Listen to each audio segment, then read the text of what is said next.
Le communisme anarchiste. Partie 1.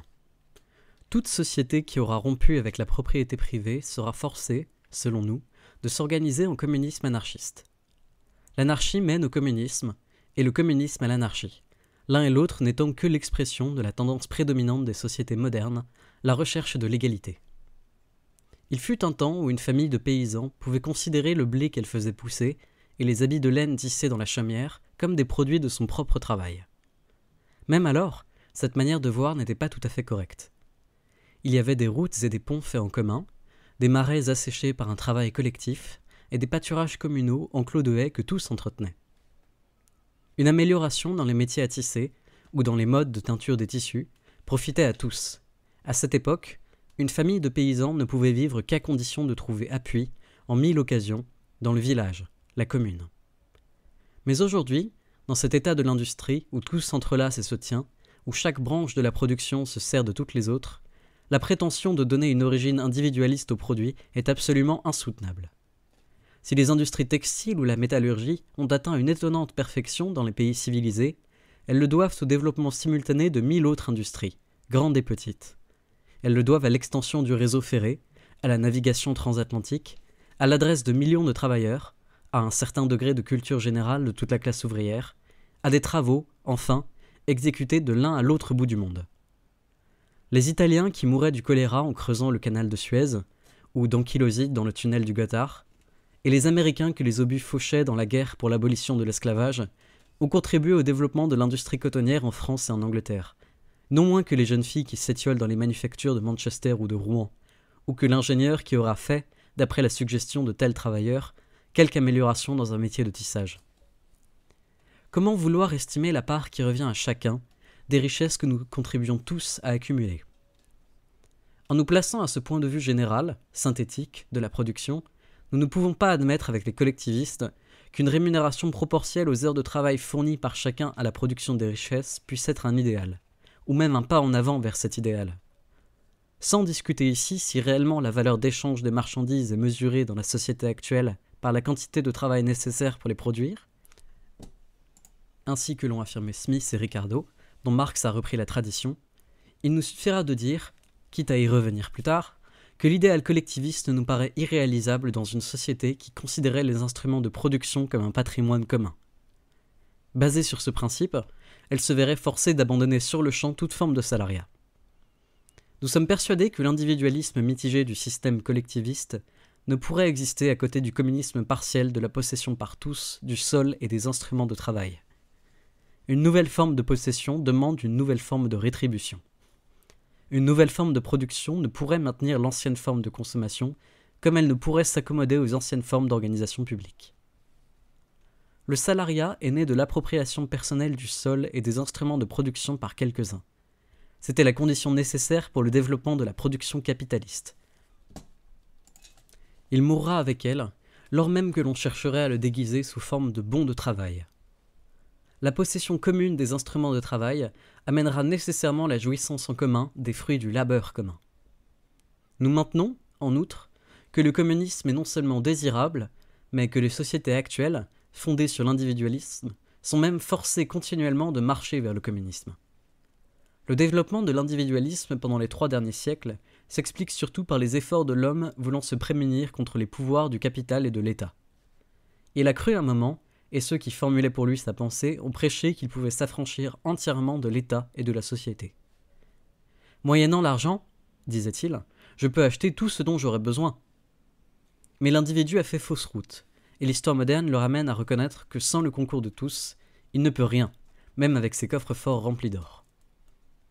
En effet, à côté de ce courant individualiste, nous voyons dans toute l'histoire moderne la tendance d'une part à retenir ce qui reste du communisme partiel de l'Antiquité, et d'autre part à rétablir le principe communiste dans 1000 et 1000 manifestations de la vie.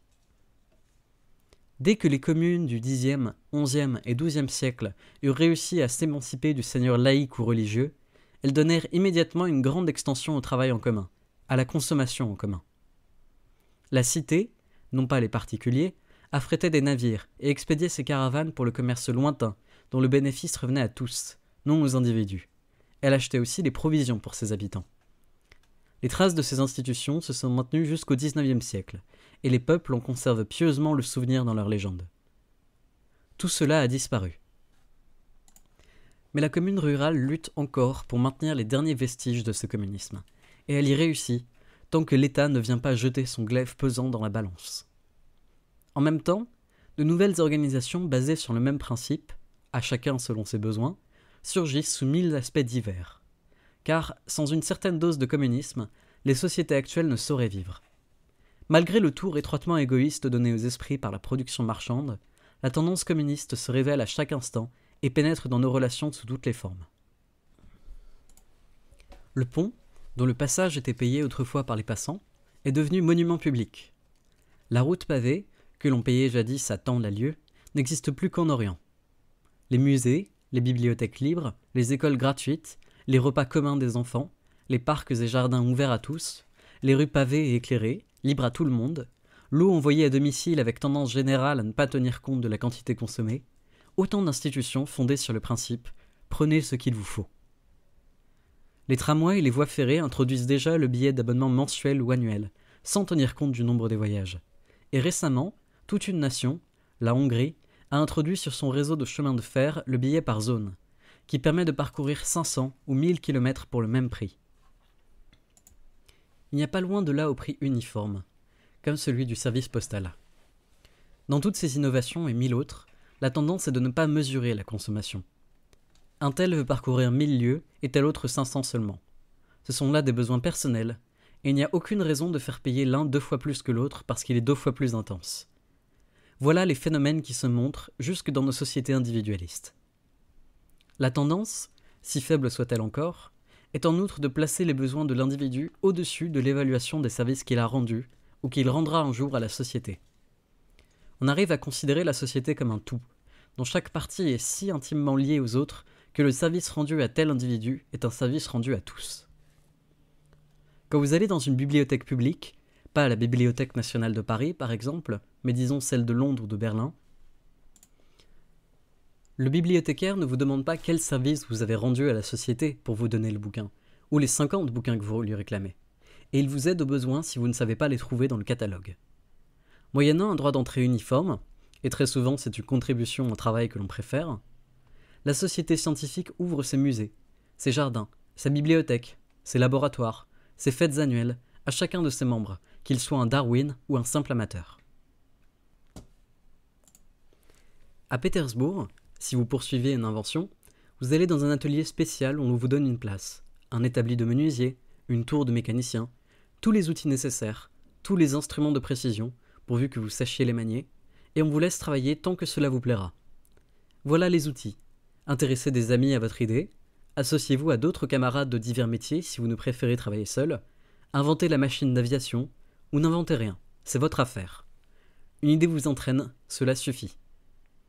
De même, les marins d'un bateau de sauvetage ne demandent pas leur titre aux matelots d'un navire qui sombre. Ils lancent l'embarcation, risquent leur vie dans les lames furibondes, et périssent quelquefois, pour sauver des hommes qu'ils ne connaissent même pas. Et pourquoi les connaîtraient-ils ? On a besoin de nos services, il y a là des êtres humains, cela suffit, leur droit est établi, sauvons-les. Voilà la tendance, éminemment communiste, qui se fait jour partout, sous tous les aspects possibles, au sein même de nos sociétés qui prêchent l'individualisme. Et que demain, une de nos grandes cités, si égoïste en temps ordinaire, soit visitée par une calamité quelconque, celle d'un siège, par exemple, cette même cité décidera que les premiers besoins à satisfaire sont ceux des enfants et des vieillards, sans s'informer des services qu'ils ont rendus ou rendront à la société. Il faut d'abord les nourrir, prendre soin des combattants, indépendamment de la bravoure ou de l'intelligence dont chacun d'eux aura fait preuve, et par milliers, femmes et hommes rivaliseront d'abnégation pour soigner les blessés. La tendance existe. Elle s'accentue dès que les besoins les plus impérieux de chacun sont satisfaits, à mesure que la force productrice de l'humanité augmente. Elle s'accentue encore plus chaque fois qu'une grande idée vient prendre la place des préoccupations mesquines de notre vie quotidienne. Comment donc douter que, le jour où les instruments de production seraient remis à tous, où l'on ferait la besogne en commun, et le travail, recouvrant cette fois la place d'honneur dans la société, produirait bien plus qu'il ne faut pour tous, comment douter qu'alors cette tendance, déjà si puissante, n'élargisse sa sphère d'action jusqu'à devenir le principe même de la vie sociale ? D'après ces indices, et réfléchissant, en outre, au côté pratique de l'expropriation dont nous allons parler dans les chapitres suivants, nous sommes d'avis que notre première obligation, quand la révolution aura brisé la force qui maintient le système actuel, sera de réaliser immédiatement le communisme. Mais notre communisme n'est ni celui des phalanstériens, ni celui des théoriciens autoritaires allemands. C'est le communisme anarchiste, le communisme sans gouvernement, celui des hommes libres. C'est la synthèse des deux buts poursuivis par l'humanité à travers les âges, la liberté économique et la liberté politique. Partie 2. En prenant l'anarchie pour idéal d'organisation politique, nous ne faisons encore que formuler une autre tendance prononcée de l'humanité.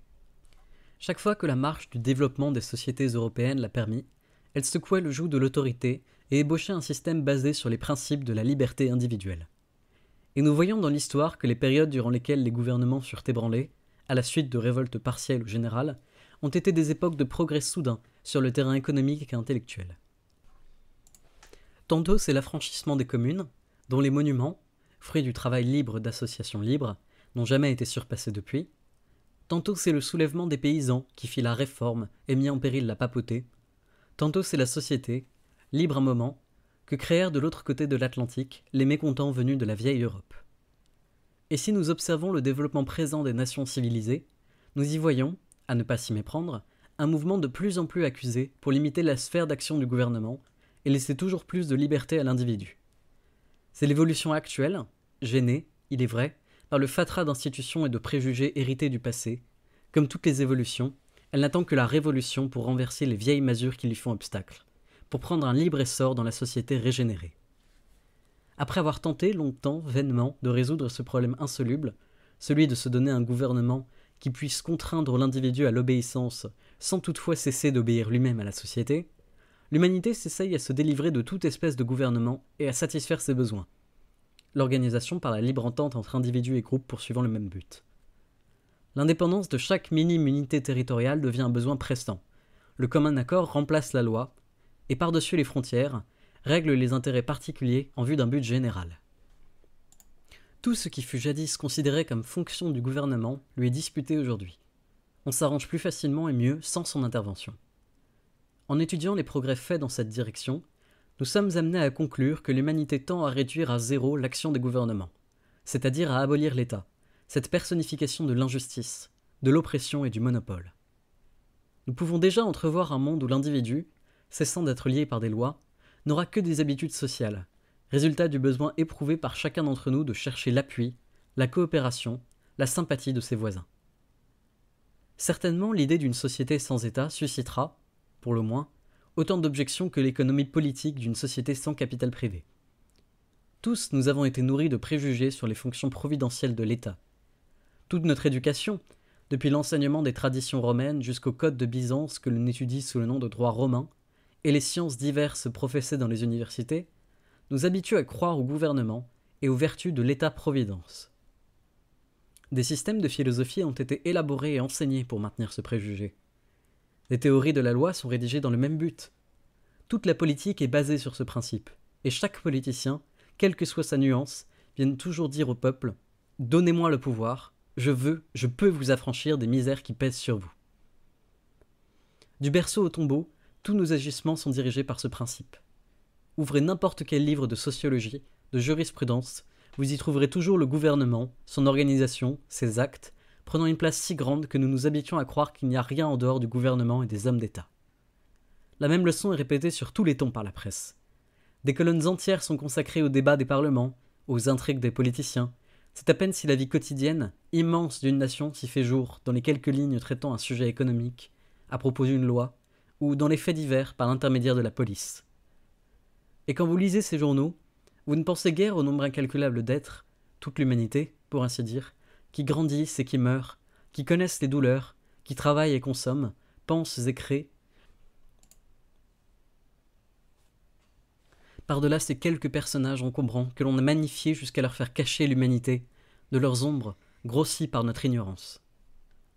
Et cependant, dès que l'on passe de la matière imprimée à la vie même, dès qu'on jette un coup d'œil sur la société, on est frappé de la part infinitésimale qui joue le gouvernement.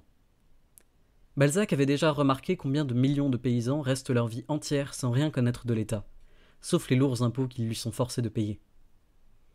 Chaque jour, des millions de transactions sont faites sans l'intervention du gouvernement, et les plus grosses d'entre elles, celles du commerce et de la bourse, sont traitées de telle façon que le gouvernement ne pourrait même pas être invoqué si l'une des parties contractantes avait l'intention de ne pas tenir son engagement.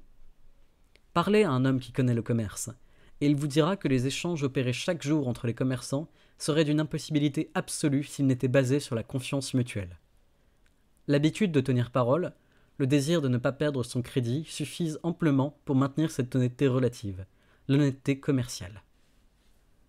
Celui-là même qui n'éprouve pas le moindre remords à empoisonner sa clientèle par des drogues infectes, couvertes d'étiquettes pompeuses, tient à honneur de garder ses engagements. Or, si cette moralité relative a pu se développer jusque dans les conditions actuelles, alors que l'enrichissement est le seul mobile et le seul objectif, pouvons-nous douter qu'elle ne progresse rapidement dès que l'appropriation des fruits du labeur d'autrui ne sera plus la base même de la société ? Un autre trait frappant, qui caractérise surtout notre génération, parle encore mieux en faveur de nos idées. C'est l'accroissement continuel du champ des entreprises dû à l'initiative privée et le développement prodigieux des groupements libres de tout genre. Nous en parlerons plus longuement dans les chapitres consacrés à la libre entente. Qu'il nous suffise de dire ici que ces faits sont nombreux et si habituels qu'ils forment l'essence de la seconde moitié de ce siècle, alors même que les écrivains en socialisme et en politique les ignorent, préférant nous entretenir toujours des fonctions du gouvernement. Ces organisations libres, variées à l'infini, sont un produit si naturel, elles croissent si rapidement et se groupent avec tant de facilité, elles sont un résultat si nécessaire de l'accroissement continuel des besoins de l'homme civilisé, et enfin, elles remplacent si avantageusement l'immixtion gouvernementale que nous devons reconnaître en elles un facteur de plus en plus important dans la vie des sociétés. Si elles ne s'étendent pas encore à l'ensemble des manifestations de la vie, c'est qu'elles rencontrent un obstacle insurmontable dans la misère du travailleur, dans les castes de la société actuelle, dans l'appropriation privée du capital, dans l'État. Abolissez ces obstacles et vous les verrez couvrir l'immense domaine de l'activité des hommes civilisés.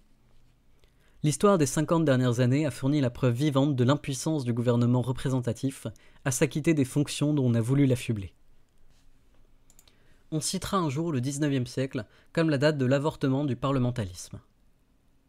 Mais cette impuissance devient si évidente pour tous, les fautes du parlementarisme et les vices fondamentaux du principe représentatif sont si frappants, que les quelques penseurs qui en ont fait la critique, comme J.S. Mill, Leverdays, n'ont eu qu'à traduire le mécontentement populaire. En effet, ne conçoit-on pas qu'il est absurde de nommer quelques hommes et de leur dire « Faites-nous des lois sur toutes les manifestations de notre vie, lors même que chacun de vous les ignore ?» On commence à comprendre que gouvernement des majorités veut dire abandon de toutes les affaires du pays à ceux qui font les majorités, c'est-à-dire aux crapauds des marais, à la chambre et dans les comices, à ceux en un mot qui n'ont pas d'opinion. L'humanité cherche, et elle trouve déjà de nouvelles issues. L'Union postale internationale, les unions des chemins de fer, les sociétés savantes nous donnent l'exemple de solutions trouvées par la libre entente, au lieu et place de la loi. Aujourd'hui, lorsque des groupes disséminés aux quatre coins du globe veulent arriver à s'organiser pour un but quelconque, ils ne nomment plus un parlement international de députés bons à tout faire, auquel on dit « Votez-nous des lois, nous obéirons ». Quand on ne peut pas s'entendre directement ou par correspondance, on envoie des délégués connaissant la question spéciale à traiter, et on leur dit « Tâchez de vous accorder sur telle question, et alors revenez, non pas avec une loi dans votre poche, mais avec une proposition d'entente que nous accepterons ou n'accepterons pas. » C'est ainsi qu'agissent les grandes compagnies industrielles, les sociétés savantes, les associations de toutes sortes qui couvrent déjà l'Europe et les États-Unis. Et c'est ainsi que devra agir une société affranchie. Pour faire l'expropriation, il lui sera absolument impossible de s'organiser sur le principe de la représentation parlementaire. Une société fondée sur le servage pouvait s'arranger de la monarchie absolue. Une société basée sur le salariat et l'exploitation des masses par les détenteurs du capital s'accommodait du parlementarisme. Mais une société libre, rentrant en possession de l'héritage commun, devra chercher dans le libre groupement et la libre fédération des groupes une organisation nouvelle, qui convienne à la phase économique nouvelle de l'histoire. À chaque phase économique répond sa phase politique. Il sera impossible de toucher à la propriété sans trouver du même coup un nouveau mode de vie politique. L'expropriation. Partie 1. On raconte qu'en 1848, Rothschild, se voyant menacé dans sa fortune par la Révolution, inventa la farce suivante. « Je veux bien admettre, disait-il, que ma fortune soit acquise aux dépens des autres. Mais partagée entre tant de millions d'Européens, elle ne ferait qu'un seul écu par personne. Eh bien, je m'engage à restituer à chacun son écu, s'il me le demande. » Cela dit et dûment publié, notre millionnaire se promenait tranquillement dans les rues de Francfort. 3 ou 4 passants lui demandèrent leur écu, il les déboursa avec un sourire sardonique, et le tour fut joué. La famille du millionnaire est encore en possession de ses trésors. C'est à peu près de la même façon que raisonnent les fortes têtes de la bourgeoisie, lorsqu'elles nous disent « Ah, l'expropriation ? J'y suis. Vous prenez à tous leurs paletots, vous les mettez dans le tas, et chacun va en prendre un, quitte à se battre pour le meilleur. » C'est une plaisanterie de mauvais goût. Ce qu'il nous faut, ce n'est pas de mettre les paletots dans le tas pour les distribuer ensuite. Et encore, ceux qui grelottent y trouveraient-ils quelque avantage ? Ce n'est pas non plus de partager les écus de Rothschild. C'est de nous organiser en sorte que chaque être humain venant au monde soit assuré, d'abord, d'apprendre un travail productif et d'en acquérir l'habitude, et ensuite de pouvoir faire ce travail sans en demander la permission aux propriétaires et aux patrons, et sans payer aux accapareurs de la terre et des machines la part du lion sur tout ce qu'il produira. Quant aux richesses de toute nature détenues par les Rothschild ou les Vanderbilt, elles nous serviront à mieux organiser notre production en commun. Le jour où le travailleur des champs pourra labourer la terre sans payer la moitié de ce qu'il produit, le jour où les machines nécessaires pour préparer le sol aux grandes récoltes seront, en profusion, à la libre disposition des cultivateurs, le jour où l'ouvrier de l'usine produira pour la communauté et non pour le monopole, les travailleurs n'iront plus en guenilles, et il n'y aura plus de Rothschild ni d'autres exploiteurs. Personne n'aura plus besoin de vendre sa force de travail pour un salaire ne représentant qu'une partie de ce qu'il a produit. Soit, nous dit-on, mais il vous viendra des Rothschild du dehors. Pourrez-vous empêcher qu'un individu ayant amassé des millions en Chine vienne s'établir chez vous ? Qu'il s'y entoure de serviteurs et de travailleurs salariés, qu'il les exploite et qu'ils s'enrichissent à leurs dépens ? Vous ne pouvez pas faire la révolution sur toute la terre à la fois. Ou bien, allez-vous établir des douanes à vos frontières pour fouiller les arrivants et saisir l'or qu'ils apporteront ? Des gendarmes anarchistes tirant sur les passants, voilà qui sera joli à voir. Eh bien, au fond de ce raisonnement, il y a une grosse erreur. C'est qu'on ne s'est jamais demandé d'où viennent les fortunes des riches. Un peu de réflexion suffirait pour montrer que l'origine de ces fortunes est la misère des pauvres. Là où il n'y aura pas de misérables, il n'y aura plus de riches pour les exploiter. Voyez un peu le Moyen-Âge, où les grandes fortunes commencent à surgir. Un baron féodal a fait main basse sur une fertile vallée. Mais tant que cette campagne n'est pas peuplée, notre baron n'est pas riche du tout. Sa terre ne lui rapporte rien, autant vaudrait posséder des biens dans la lune. Que va faire notre baron pour s'enrichir ? Il cherchera des paysans.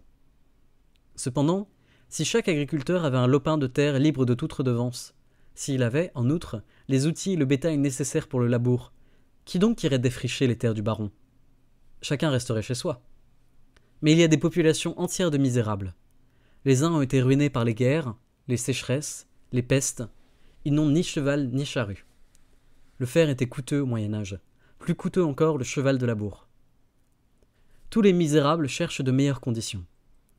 Ils voient un jour, sur la route, sur la limite des terres de notre baron, un poteau indiquant par certains signes compréhensibles que le laboureur qui viendra s'installer sur ces terres recevra avec le sol des instruments et des matériaux pour bâtir sa chaumière, ensemencer son champ, sans payer de redevance pendant un certain nombre d'années.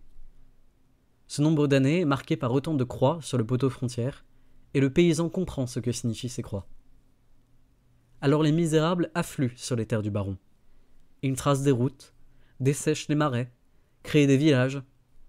Dans 9 ans, le baron leur imposera un bail, il prélèvera des redevances 5 ans plus tard, qu'il doublera ensuite, et le laboureur acceptera ces nouvelles conditions, parce que, autre part, il n'en trouverait pas de meilleures. Et peu à peu, avec l'aide de la loi faite par les maîtres, la misère du paysan devient la source de la richesse du seigneur. Et non seulement du seigneur, mais de toute une nuée d'usuriers qui s'abattent sur les villages et se multiplient d'autant plus que le paysan s'appauvrit davantage. Cela se passait ainsi au Moyen-Âge. Et aujourd'hui, n'est-ce pas toujours la même chose ? S'il y avait des terres libres que le paysan pût cultiver à son gré, irait-il payer 1000 francs l'hectare à monsieur le vicomte, qui veut bien lui en vendre un lopin ? Irait-il payer un bail onéreux, qui lui prend le tiers de ce qu'il produit ? Irait-il se faire métayer pour donner la moitié de sa moisson au propriétaire ? Mais il n'a rien. Donc il acceptera toutes les conditions, pourvu qu'il puisse vivre en cultivant le sol, et il enrichira le seigneur. En plein 19e siècle, comme au Moyen-Âge, c'est encore la pauvreté du paysan qui fait la richesse des propriétaires fonciers. Partie 2. Le propriétaire du sol s'enrichit de la misère des paysans. Il en est de même pour l'entrepreneur industriel.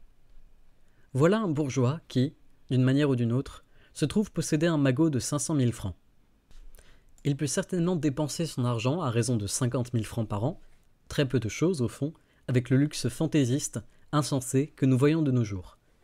Mais alors il n'aura plus rien au bout de 10 ans. Aussi, en homme pratique, préfère-t-il garder sa fortune intacte et se faire de plus un joli petit revenu annuel. C'est très simple dans notre société, précisément parce que nos villes et nos villages grouillent de travailleurs qui n'ont pas de quoi vivre un mois, ni même une quinzaine. Notre bourgeois monte une usine. Les banquiers s'empressent de lui prêter encore 500 000 francs, surtout s'il a la réputation d'être adroit, et, avec son million, il pourra faire travailler 500 ouvriers. S'il n'y avait dans les environs que des hommes et des femmes dont l'existence fût garantie, qui donc irait travailler chez notre bourgeois? Personne ne consentirait à lui fabriquer, pour un salaire de 3 francs par jour, des marchandises de la valeur de 5 ou même de 10 francs. Malheureusement, nous ne le savons que trop, les quartiers pauvres de la ville et les villages voisins sont remplis de gens dont les enfants dansent devant le buffet vide. Aussi, l'usine n'est pas encore achevée que les travailleurs accourent pour s'embaucher. Il n'en faut que 100, et il en est déjà venu 1000. Et dès que l'usine marchera, le patron, s'il n'est pas le dernier des imbéciles, encaissera net, sur chaque paire de bras travaillant chez lui, 1 millier de francs par an. Notre patron se fera ainsi un joli revenu. Et s'il a choisi une branche d'industrie lucrative, s'il est habile, il agrandira peu à peu son usine et augmentera ses rentes en doublant le nombre des hommes qu'il exploite. Alors il deviendra un notable dans son pays. Il pourra payer des déjeuners à d'autres notables, aux conseillers, à monsieur le député. Il pourra marier sa fortune à une autre fortune, et plus tard, placer avantageusement ses enfants, puis obtenir quelques concessions de l'État. On lui demandera une fourniture pour l'armée ou pour la préfecture, et il arrondira toujours son magot, jusqu'à ce qu'une guerre, même un simple bruit de guerre, ou une spéculation, ou la bourse, lui permettent de faire un gros coup. Les 9/10 des fortunes colossales des États-Unis, Henry George l'a bien raconté dans ses problèmes sociaux, sont dues à quelques grandes coquineries faites avec le concours de l'État. En Europe, les 9/10 des fortunes dans nos monarchies et nos républiques ont la même origine. Il n'y a pas deux façons de devenir millionnaire. Toute la science des richesses est là. Trouver des va-nu-pieds, les payer 3 francs et leur en faire produire 10. Amasser ainsi une fortune. L'accroître ensuite par quelques grands coups avec le secours de l'État.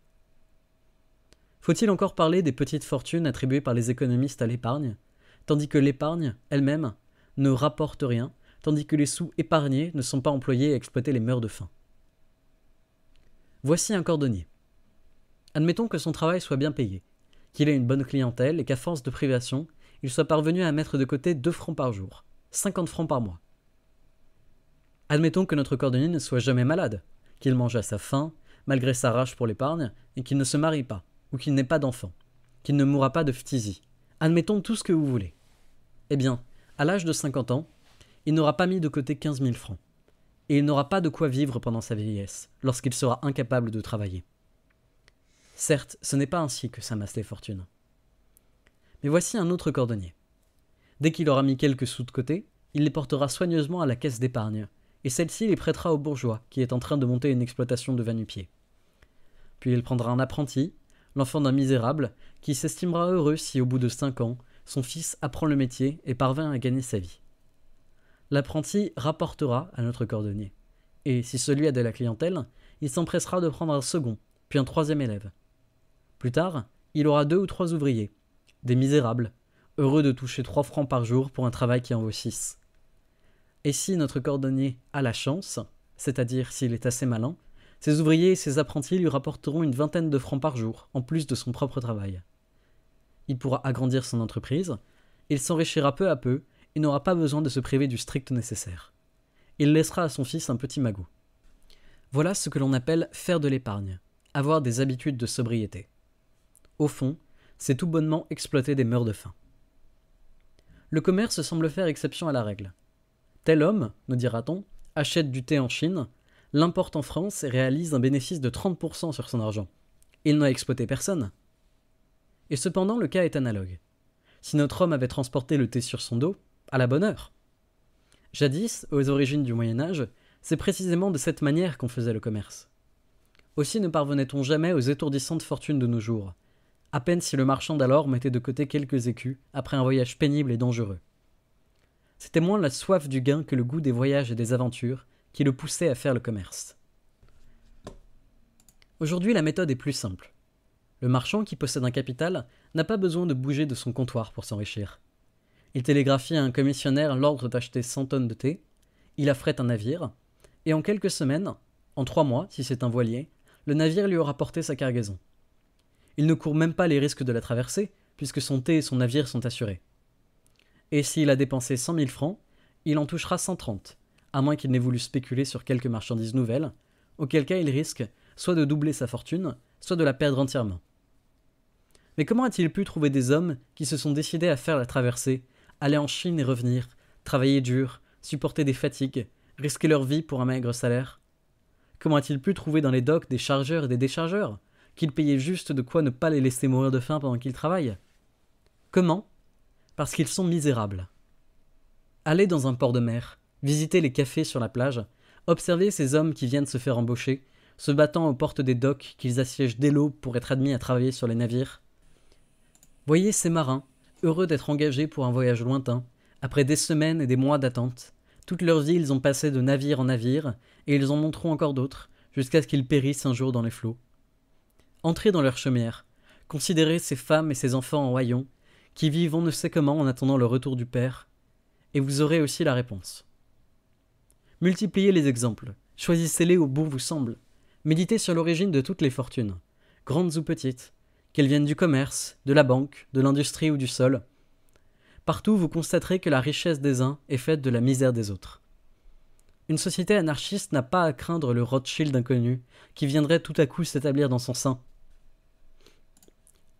Si chaque membre de la communauté sait qu'après quelques heures de travail productif, il aura le droit à tous les plaisirs que procure la civilisation, aux jouissances profondes que la science et l'art donnent à qui les cultive, il n'ira pas vendre sa force de travail pour une maigre pitance.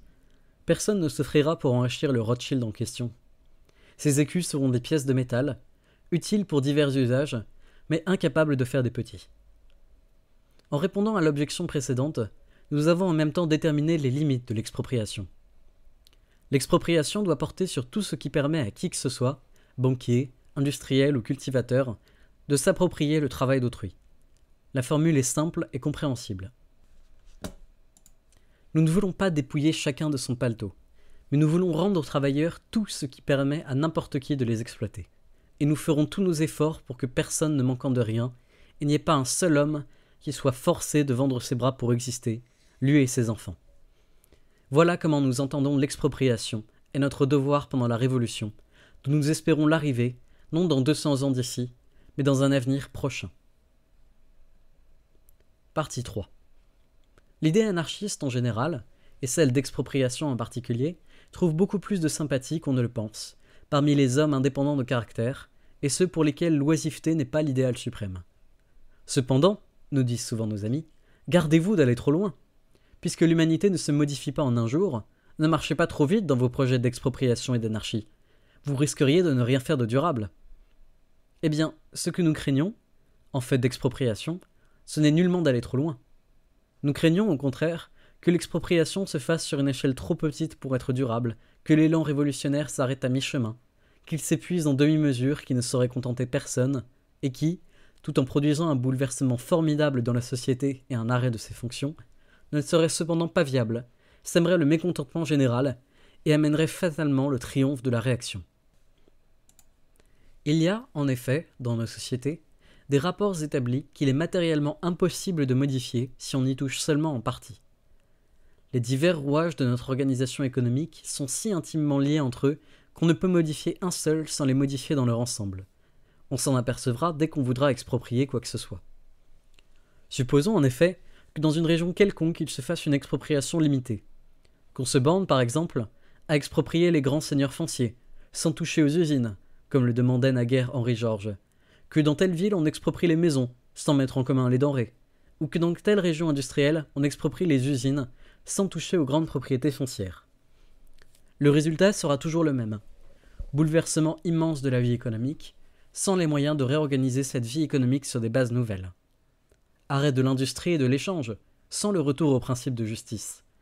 Impossibilité pour la société de reconstituer un tout harmonique.